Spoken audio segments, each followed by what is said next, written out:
Wah. Ketika proses pembentukan ini tangan di bagian siku itu harus nempel sama lutut, Mas. Nanti kita lihat. Nah, prosesnya itu harus nempel sama lutut untuk menjaga presisi, salah satunya kestabilan pada saat pelubangan keramik ini. Cepet ya? Iya. Nah, itu untuk narik tanah liat supaya ke atas. Itu amplas. Bukan, kain, Mas. Oh, kain. Tapi Kainnya dibasahi. apapun kainnya bisa. Bisa. Yang penting kainnya kain halus. Oh. Mas Abid katanya nanti mau coba, Bid. Nanti coba ya, Bid.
Salah jadi tibun-tibun. Oh, digomol lagi lah.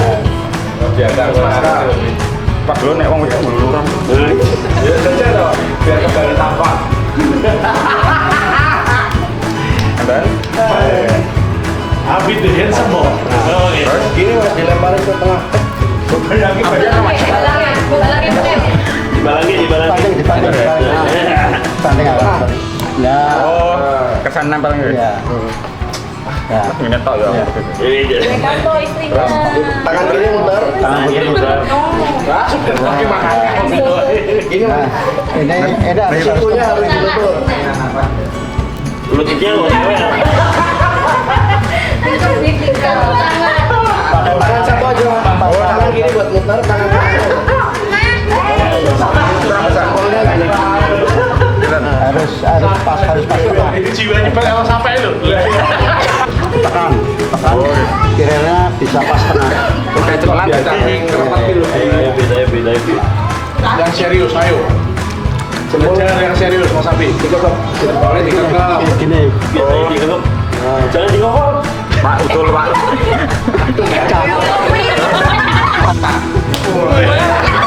Gibran baik. Gibran. Ini malah komedi show.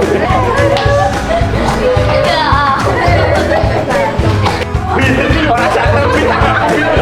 Obat kafe lu. Tanganmu. Kaki Sudah semudah yang dilihat. Iya, bayangin. Tanganmu. Hasil tangannya butuh pouring.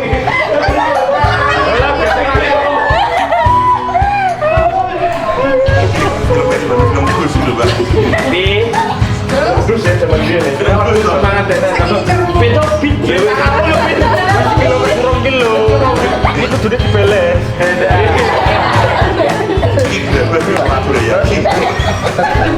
Enggak ini tuh. Oke, harus dipas tengahkan dulu. Belum presisi.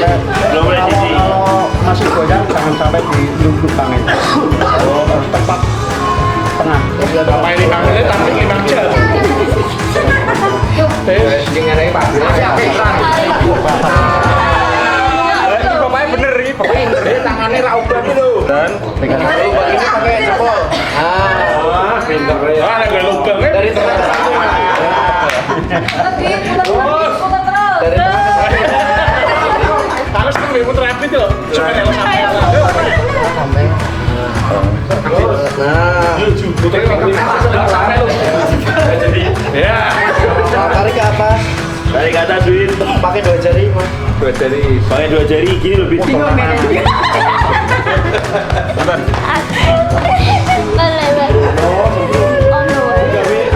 Ora, tapi mah gawe pipa pralon terus ini.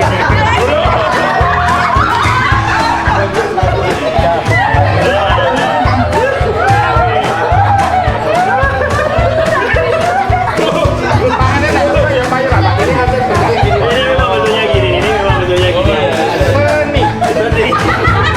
Arsitek memang beda. Jari terus tarik ke bawah. Coba diangkat. Kandel meneng.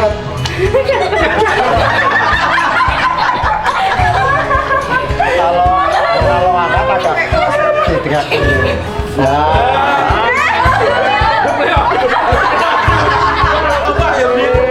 Gak keong gue.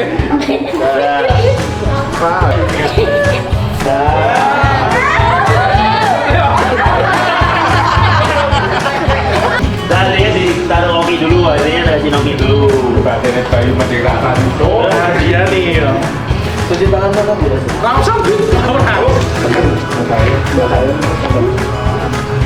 Nah ini harus ngomel masih. Nah, Angin ya? stabilnya. Wih, Noki. Oh ini nempel tangan. Gak mana? Terus gaya apa kayak Boy? Diusahakan pas tengah, jangan sampai goyang. Oh itu malah puterannya yang ininya muter ini.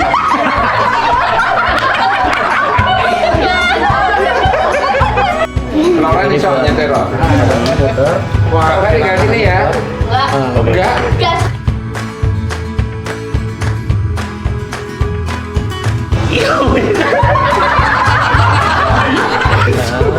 Aku mau bikin aja kayak coba ya. Pengen ini. Ya, pengen lubangnya dari tengah. Ini kecil aja ini. Ini cukup. Oh. Kalau menarik ini, Gimana? ini pokoknya harus anteng sini. Nah ini baru yang masuk terus sambil geser ke bawah. Oke. Rapat kas.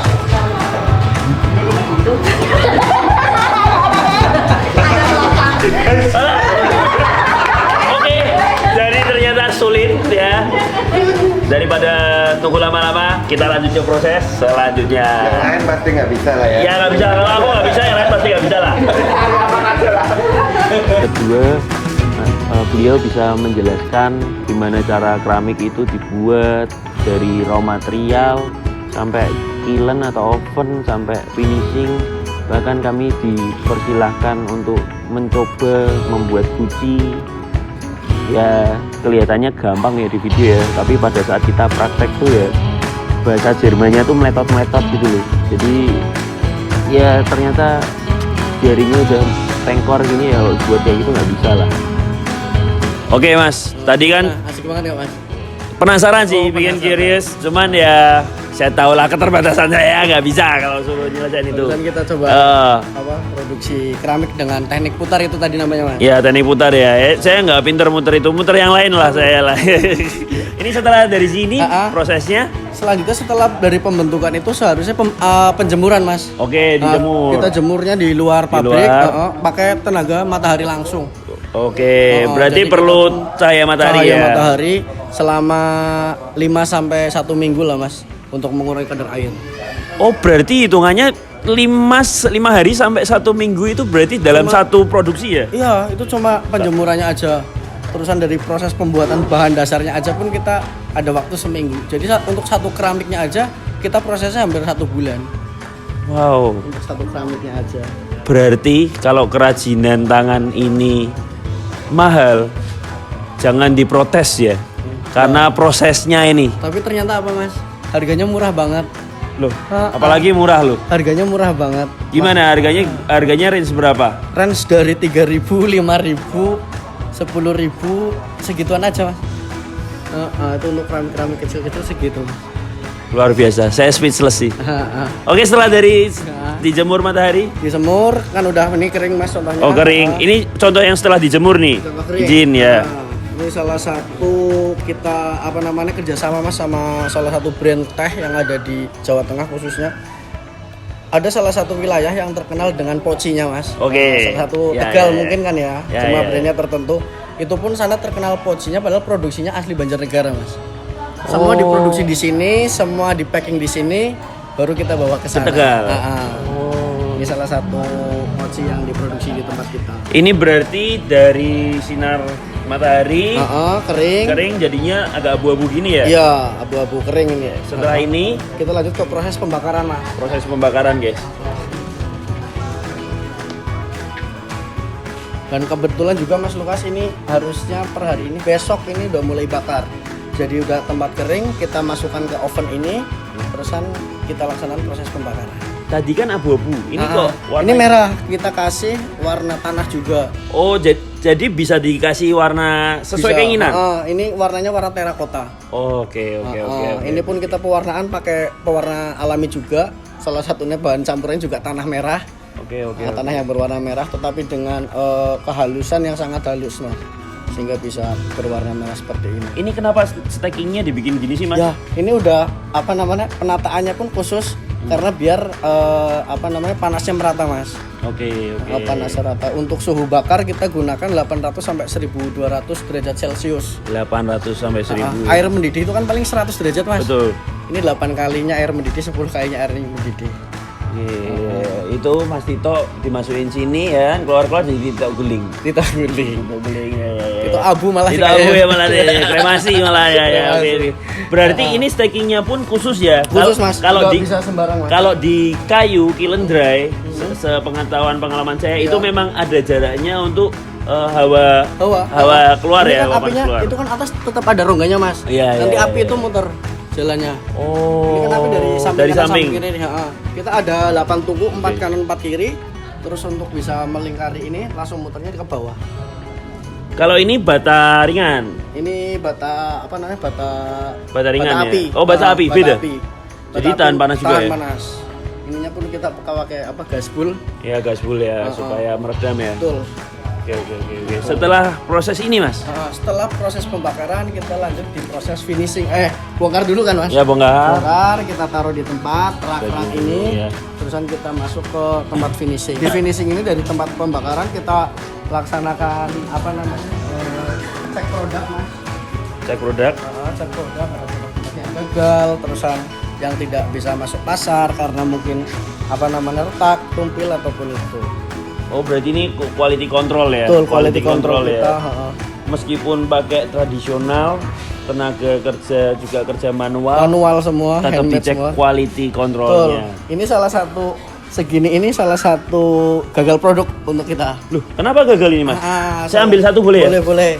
Ini kenapa gagal, Mas? Nah, ini salah satu gagalnya mungkin ini tompel-tompel sedikit aja.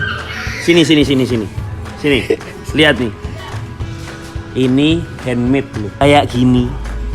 Ini nggak lolos QC. Artinya memang Mas Aldi ini Menjaga kualitas. Mas. menjaga kualitas, melestarikan kebudayaan. Dengan menjaga kualitas kita bisa melestarikan kebudayaan kita. Luar biasa Mas Aldi. Respect. Siap. Saya respect Mas Aldi. Luar biasa. Artinya agar tetap lestari, agar tetap dipercaya, agar tetap bisa beredar ya Mas ya produknya ya. Karena kan kepercayaan mahal lah mas. Betul, lebih mahal dari segalanya. Betul. Nah selanjutnya dari sini kita lanjut ke packing mas. Packingnya pakai kardus biasa ya Mas Kardus ya. Biasa mas. Hanya Ini packingan ini yang packingan awal. Setelah itu kita kirim ke tempat packing yang lebih modern untuk bisa di packing per set. Oke, berarti Satu set poci ini izin ya Mas, saya ambil. Hanya packingnya seperti ini ya. enggak, ini nanti ada dasarannya lagi. Oh, ada dasarnya lagi. Untuk satu set ini ada terdiri 1 bintang ataupun 1 piring, Oke. 1 poci dan 3 gelas. Oh, nanti di end usernya. Ya, tapi betul. kalau dari sini ke berarti kan di pihak ketiga kan ini Pihak untuk ketiga kan. untuk packagingnya. Packaging yang ini. Tapi dari sini sampai pihak ketiga untuk packagingnya itu prosesnya seperti ini ya. Betul. Ini sebulan bisa berapa kirim? Kalau kita yang untuk produk tehnya aja itu buat poci kita sediakan sekitar 500 sampai 2000 piece Per per bulan. bulan. Tenaganya pun masih tenaga manual semua, kita produksi pakai tangan semua ini. Berarti overflow-nya, penjemuran dan lain-lain Mas Aldi ini harus tetap ya perhitungannya. Ya. Luar biasa. Putar, teknik cetak dan pilin. Ini salah satunya buat teknik cetak. Ini bahan dasarnya pakai Gibson Mas, yang kita udah sketsa, kita bentuk. Salah satunya bentuk kupu-kupu. Cetak padat. Sebelum pencetakan dimulai, kita kasih namanya samot.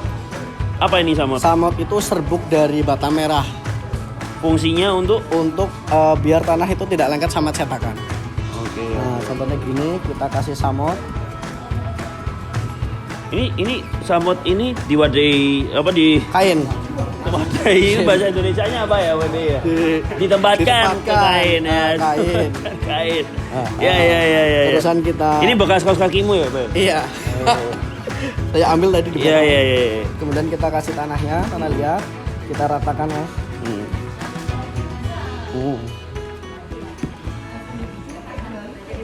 Kemudian sama kayak pengambilannya, sebelum diambil kita rapikan dulu sampingnya pakai pret Mas. Pret.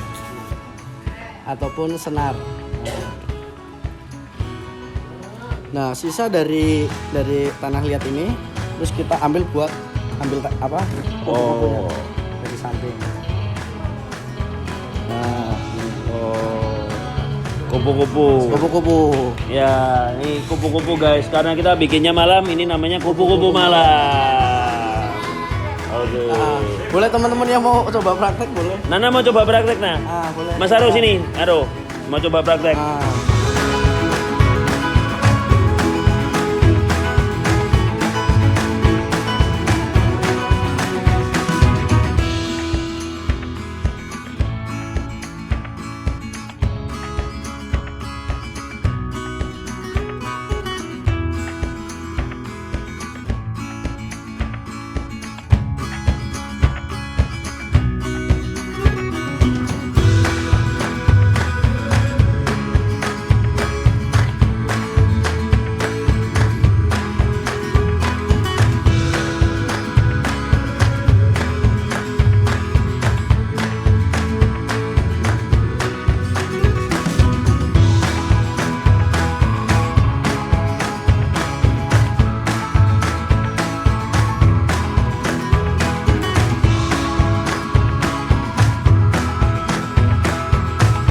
Sampai akhirnya setelah kita praktek, anak-anak juga praktek, melukis juga di sana. Terus kita cukup apresiasi, bahkan kita apresiasi bahwa Mas Aldi ini masih muda, melanjutkan yang memang patut dilestarikan dan bisa bertahan di waktu Covid sampai sekarang. Bahkan sekarang pun penjualannya juga oke. Jadi mantap generasi yang muda ini. Memang harus nggak harus generasi muda itu dari daerah datang ke kota kerja kantoran atau jadi atau jadi PNS. Ternyata di daerah pun banyak yang masih bisa dikembangkan dan masih banyak hal yang bisa dieksplorasi dan menghasilkan. Mantap pokoknya. Dari Banjarnegara kami OTW ke Wonosobo.